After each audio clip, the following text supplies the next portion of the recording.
ওম শান্তি।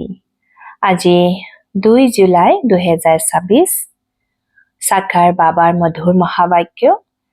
আজি বৃহস্পতিবাৰ অৰ্থাৎ সৎগুৰুবাৰ, বাবাৰ ডে মানে বৃহস্পতি ডে। তো আজি বাবাই কৈছে, মৰমৰ সন্তানসকল, তোমালোকে বিকাৰবোৰ দান দি দিয়া, তেতিয়া ৰাহুৰ গ্ৰহণ আঁতৰি যাব। দান দিলে গ্ৰহণ আঁতৰিব। দে দানটো ছুটে গ্ৰহণ। আজি মুৰলীৰ প্ৰশ্নটো হ'ল, বৃহস্পতি পিতাই নিজৰ ভাৰতবাসী সন্তানসকলৰ ওপৰত বৃহস্পতিৰ দশা বহুৱাবৰ বাবে কোনটো স্মৃতি সোঁৱৰাই দিয়ে? উত্তৰটো হৈছে, হে ভাৰতবাসী সন্তানসকল, তোমালোকৰ আদি সনাতন দেৱী দেৱতা ধৰ্ম অতি শ্ৰেষ্ঠ আছিল। তোমালোক সৰ্বগুণ সম্পন্ন 16 কলা সম্পূৰ্ণ আছিলা। তোমালোক মোৰ সাগৰৰ সন্তানসকল কাম চিতাত বহি মানে অপবিত্ৰ হৈ গৈছা, কোলা হৈ গৈছা, গ্ৰহণ লাগি গৈছে। এতিয়া মই তোমালোকক পুনৰাই বগা অৰ্থাৎ পবিত্ৰ কৰিবলৈ আহিছো। এইটো স্মৃতি উদয় হলে বৃহস্পতিৰ দশা বহি যাব। আজি মুৰলীৰ গীতটো হ'ল ওম নমঃ শিৱায়, ওম শান্তি। এয়া কাৰ মহিমা শুনিলা? বেহদৰ পিতাৰ উচ্চতকৈও উচ্চ পিতা পৰম পিতা পৰমাত্মাই হয়। লৌকিক পিতাৰ ক্ষেত্ৰতো সকলোৱে এনেকৈ নকব। সন্তানসকলে জানে সকলো আত্মাৰ পাৰলৌকিক পিতা, তেওঁ হৈছে উচ্চতকৈ উচ্চ, তেওঁৰ নামেই হৈছে শিৱ। নাম ৰূপবিহীন কোনো বস্তু নাথাকে। এই সময়ত সকলোৰে ৰাহুৰ গ্ৰহণ লাগি আছে। সেইকাৰণে ইয়াক লৌহ যোগী সৃষ্টি বুলি কোৱা হয়, মানে কলি যুগ, লোহাৰৰ যুগ। দশাও থাকে, বৃহস্পতিৰ দশা, শুক্ৰ দশা। এতিয়া তোমালোকৰ ওপৰত হৈছে বৃহস্পতিৰ দশা, যাৰ মহিমা শুনিলা ওম নমঃ শিৱায়। উচ্চতকৈ উচ্চ ভগৱান হৈছে শিৱ বাবা। তেওঁৰ আচল নাম হৈছে শিৱ। বাকী ভিন্ন ভিন্ন অনেক নাম ৰাখি দিছে। আচল নাম হৈছে শিৱ বাবা। পিতাই বুজায়, মই বীজ ৰূপ চৈতন্য, সত্য চৈতন্য বুলি কয়। আকৌ কৈ দিয়ে তেওঁ সুখৰ সাগৰ, আনন্দ শান্তিৰ সাগৰ। গোটেই মহিমা এই এজনৰে। ভাৰতবাসীয়ে মহিমা গায়, কিন্তু একোৱে বুজি নাপায়। একেবাৰে পাথৰ বুদ্ধিৰ হৈ গৈছে। পাথৰ বুদ্ধি কোনে কৰিলে? ৰাৱণে। সত্যযুগত ভাৰতবাসী পাৰস বুদ্ধি আছিল। আজিৰ পৰা 5000 বছৰ পূৰ্বে ভাৰত পাৰসপুৰী আছিল, য'ত দেৱী দেৱতাসকল আছিল। ভাৰতে অবিনাশী খণ্ড বুলি গায়ন কৰা হৈছে। ভাৰততে পাৰস বুদ্ধিৰ দেৱী দেৱতাসকল আছিল। এই সময়ত পাথৰ বুদ্ধিৰ পতীতসকল থাকে। পতীত কেনেকৈ হয় এয়াও পিতাই বুজাইছে।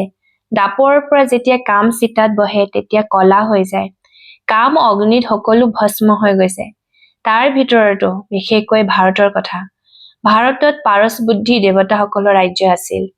সেইখনক বিষ্ণুপুৰী ৰাম ৰাজ্য বুলিও কোৱা হৈছিল।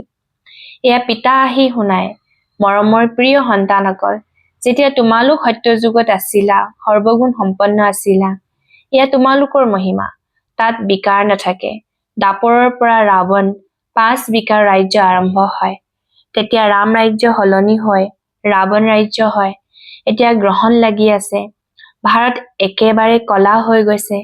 বৃহস্পতিৰ দশা সকলোতকৈ উত্তম। ভাৰতত বৃহস্পতিৰ দশা সত্যযুগত আছিল। আকৌ ত্ৰেতাত শুক্ৰ দশা হোৱাত 2টা কলা কম হৈ গল। তাত কোৱাই হয় ৰূপালী যুগ। তাৰ পাছত দ্বাপৰ আৰু কলিযুগ আছিল। চিৰি নামি আহিল, শনিৰ দশা হল। এই সময়ত সকলোৰ ওপৰত ৰাহুৰ দশা চলি আছে। সূৰ্যৰ গ্ৰহণ লাগিলে তেতিয়া কয় দান দিয়া, তেতিয়া গ্ৰহণ আঁতৰিব। এতিয়া আত্মিক পিতাই সন্তানসকলক বুজায়, এয়া হৈছে আত্মিক জ্ঞান। এয়া কোনো শাস্ত্ৰৰ জ্ঞান নহয়। শাস্ত্ৰৰ জ্ঞানক ভক্তিৰ মাৰ্গ বুলি কোৱা হয়। সত্যযুগ ত্ৰেতাত ভক্তি নাথাকে। জ্ঞান আৰু ভক্তি তাৰ পাছত হৈছে বৈৰাগ্য, অৰ্থাৎ এই পুৰণি সৃষ্টি এৰিবলগীয়া হয়। এয়া হৈছে শূদ্ৰ বৰ্ণ। বিৰাট ৰূপত দেখুৱাই ব্ৰাহ্মণ, দেৱতা, ক্ষত্ৰিয়, বৈশ্য। এয়া ভাৰতৰে কাহিনী। বিৰাট ৰূপ তৈয়াৰটো কৰে, কিন্তু পাথৰ বুদ্ধিসকলে বুজি নাপায়। পাথৰ বুদ্ধি কিয় হল? কিয়নো পতীত হয়। ভাৰতবাসী পাৰস বুদ্ধিৰ আছিল, সম্পূৰ্ণ নিৰ্বিকাৰী আছিল। আজিৰ পৰা 5000 বছৰ পূৰ্বে ভাৰত স্বৰ্গ আছিল আৰু কোনো খণ্ড নাছিল। এয়া পিতাই বুজায়। এয়া ৰাজযোগ কোনে শিকায়? শিৱাচাৰ্যে। এওঁ হৈছে জ্ঞানৰ সাগৰ। কোনো মনুষ্যক জ্ঞানৰ সাগৰ, সকলোৰে পতিত পাৱন বুলি ক'ব নোৱাৰি। সকলোৰে মুক্তিদাতা হৈছে একমাত্ৰ পিতা। পিতা নিজেই আহে দুখত ৰাৱণৰ পৰা মুক্ত কৰিবলৈ। আকৌ মাৰ্গদৰ্শক হৈ লৈ যায়। তেওঁক আত্মিক পাণ্ডা বুলি কোৱা হয়। পিতাই কয়, মই তোমালোক সকলো আত্মাৰ পাণ্ডা। সকলোকে উভতাই লৈ যাম। মোৰ নিচিনা মাৰ্গদৰ্শক কোনো নাই। এনেকৈ কৈও ঈশ্বৰ পিতা হৈছে মুক্তিদাতা, মাৰ্গদৰ্শক, আনন্দৰে পৰিপূৰ্ণ, সকলোকে দয়া কৰা। কিয়নো সাগৰৰ সকলো সন্তান কাম চিতাত বহি জ্বলি মৰিছে। সেই সকলৰ ভিতৰতো বিশেষকৈ ভাৰতৰ কথা পিতাই কয়, মইহে আহি বিশেষকৈ ভাৰতক আৰু সৰ্বজনীনভাৱে জগতৰ লোকৰ গতি সদগতি কৰোঁ। তোমালোক ইয়ালৈ আহিছাই পাৰস বুদ্ধি হবলৈ। আটাইতকৈ মৰমৰ পিতা, সকলো প্ৰেমিকাৰ প্ৰেমিক এজনেই। সকলো ৰাষ্ট্ৰতে লিংগ নিশ্চয় সাজে, কিয়নো সকলোৰে পিতা হয় নহয়। মানে গোটেই বিশ্বতে শিৱৰ পূজা হয়।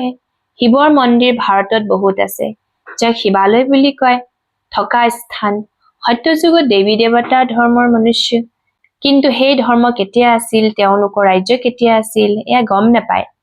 সত্যযুগৰ আয়ুস দীঘলীয়া কৰি লিখি দিছে। পিতাই বহি বুজায়, তোমালোকৰ ওপৰত এতিয়া বৃহস্পতিৰ দশা চলি আছে 21 জন্মৰ কাৰণে। বৃক্ষপতি হৈছে জ্ঞানৰ সাগৰ পতিত পাৱন, যাক সকলোৱে আবাহন জনায়।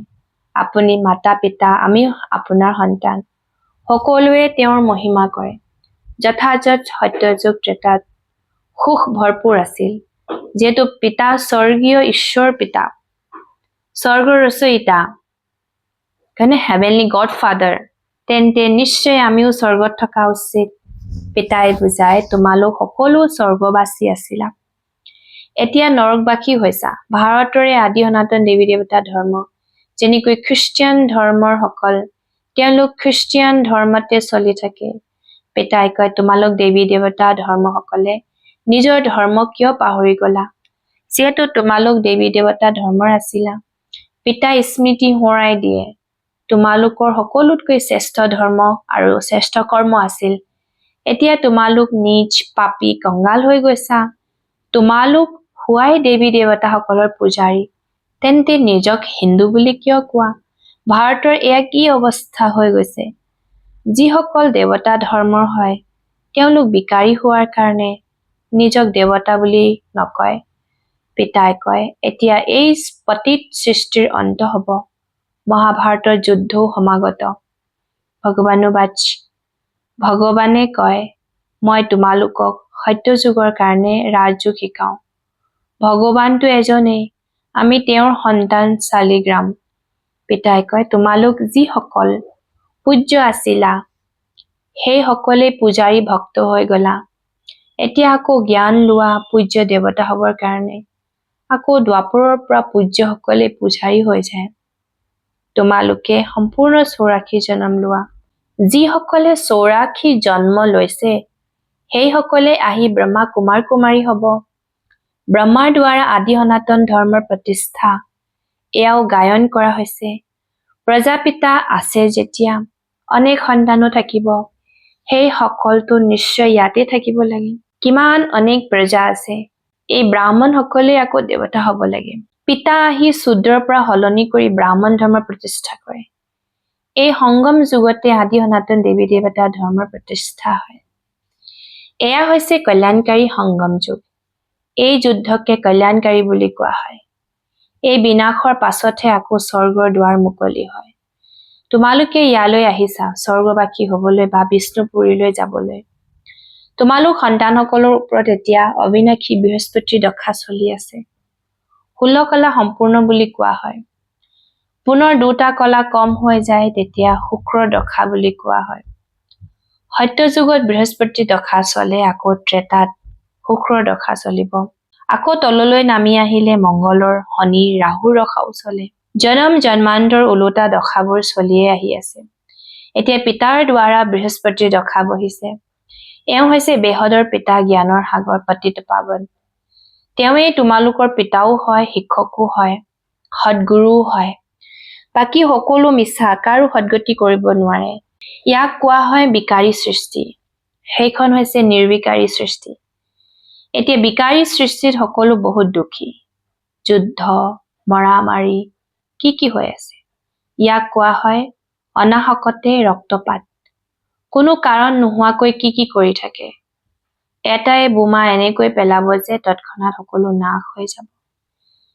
সেয়াই সংগম যুগৰ সময়। তোমালোক দেৱতাসকলৰ কাৰণে আকৌ নতুন সৃষ্টি লাগে।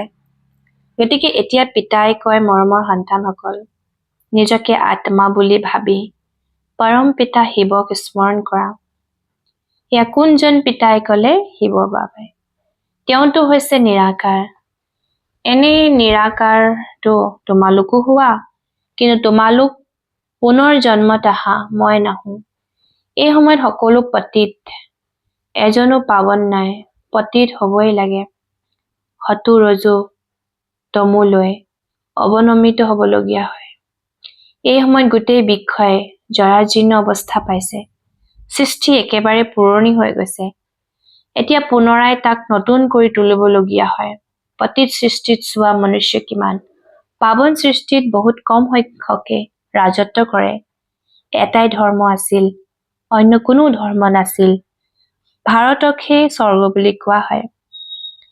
গায়ন কৰা হয় ছেকেণ্ডত শিৱ বাবাৰ ব্ৰহ্মাৰ শৰীৰত প্ৰৱেশ কৰি জ্ঞান দিয়ে, আৰু ব্ৰহ্মাৰ পৰা বিষ্ণু আৰু 9 লাখ প্ৰজা হৈ যায়। সত্যযুগত 9 লাখ হ'ব, পাছলৈ আকৌ বৃদ্ধি হয়। প্ৰথমে বহুত সৰু ফুলৰ বৃক্ষ হয়। কাইটৰ কিমান ডাঙৰ জংঘল আছে। দিল্লীত মোগল গাৰ্ডেন চোৱা, কিমান সুন্দৰ। তাতোতকৈ ডাঙৰ কোনো বাগিচা নাই। জংঘল চোৱা, কিমান ডাঙৰ ডাঙৰ থাকে।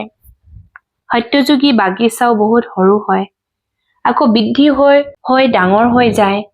এতিয়াতো কাইটৰ জংঘল হৈ গৈছে। ৰাৱণ আহিলে কাইট হৈ যায়। এইখন হৈছে কাইটৰ জংঘল। পৰস্পৰ কাজিয়া কৰে, ইজনে সিজনক মাৰে। কিমান ক্ৰোধ, বান্দৰতকৈ অধম বুলি কোৱা হয়। গতিকে পিতাই কয়, মোৰ প্ৰিয় সন্তানসকল, এতিয়া তোমালোকৰ ওপৰত বৃহস্পতিৰ দশা চলি আছে। এতিয়া যদি দান দিয়া তেন্তে গ্ৰহণ আঁতৰিব। সম্পূৰ্ণ নিৰ্বিকাৰী এতিয়া ইয়াত হ'ব লাগে। আকৌ এই হৰি এৰি শিৱালয়ত আহি যাবা। শিৱালয়ত বহুত সুখ হয়। দেৱী দেৱতাসকলৰ ৰাজ্য। সত্যযুগক কোৱা হয় শিৱালয়, আৰু কলিযুগক কোৱা হয় বেশ্যালয়। এই বেশ্যালয় ৰাৱণে স্থাপন কৰিছে। এতিয়া পিতাই কয়, পতিতৰ পৰা পাৱন হ'ব লাগে। কেনেকৈ হবা? ত্ৰিবেণীত, গংগাত স্নান কৰিলে পাৱন হৈ যাবা জানো? এয়াতো জনম জন্মান্তৰ কৰি আহিছা। কোটি কোটি মনুষ্য গৈ স্নান কৰে।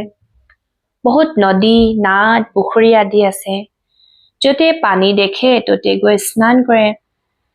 কিয়নো নিজক পতিত বুলি ভাবে।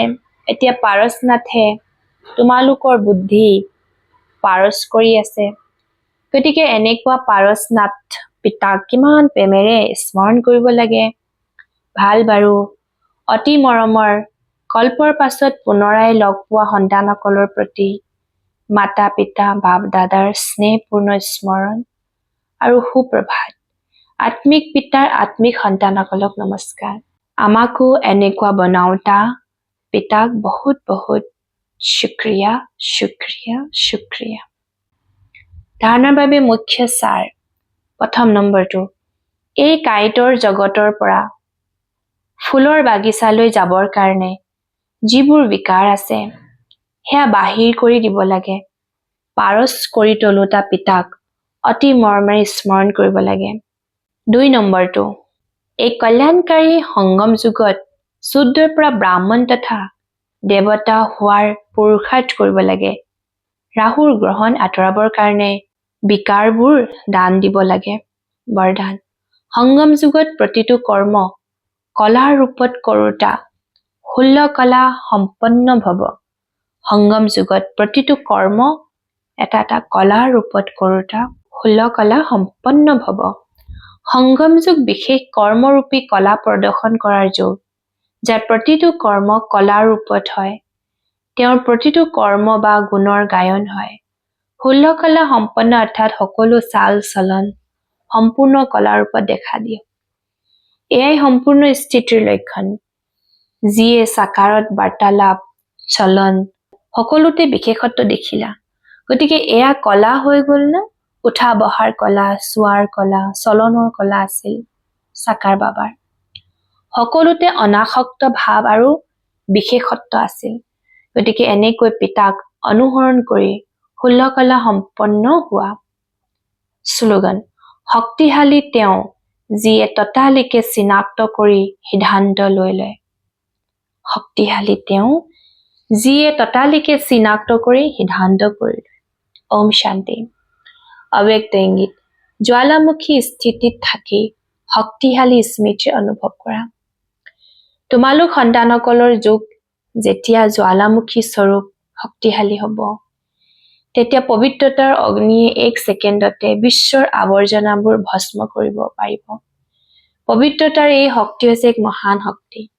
অন্তিম সময়ত যেতিয়া তোমালোক সম্পূৰ্ণ পবিত্ৰ হৈ যাবা, তেতিয়া তোমালোকৰ শ্ৰেষ্ঠ সংকল্পৰ একান্ত নিষ্ঠাৰ অগ্নিৰ দ্বাৰা এই সকলো আৱৰ্জনা ভস্ম হৈ যাব। তো আজি বিশেষ বাবাই আমাক সংগম যুগৰ প্ৰতিটো কৰ্ম যে এটা আৰ্ট, আৰু যাক আমি যেতিয়া দিলৰ পৰা কৰোঁ তাৰ গায়ন হয়।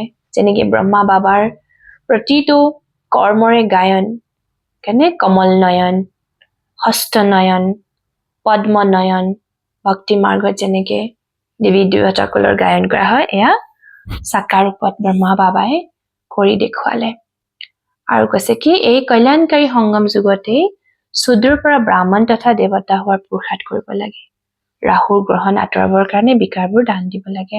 আৰু কি ক'লে, এই কাঁইটৰ জগতৰ পৰা ফুলৰ বাগিচালৈ যাবৰ কাৰণে যিবোৰ কাঁইট আছে, মানে যিবোৰ বিকাৰ আছে, সেয়া বাহিৰ কৰি দিব লাগে। পাৰস কৰি তোলোতা অৰ্থাৎ পাৰস বুদ্ধি বনাওতা বাবাক অতি মৰমেৰে স্মৰণ কৰিব লাগে। আচ্ছা, ওম শান্তি।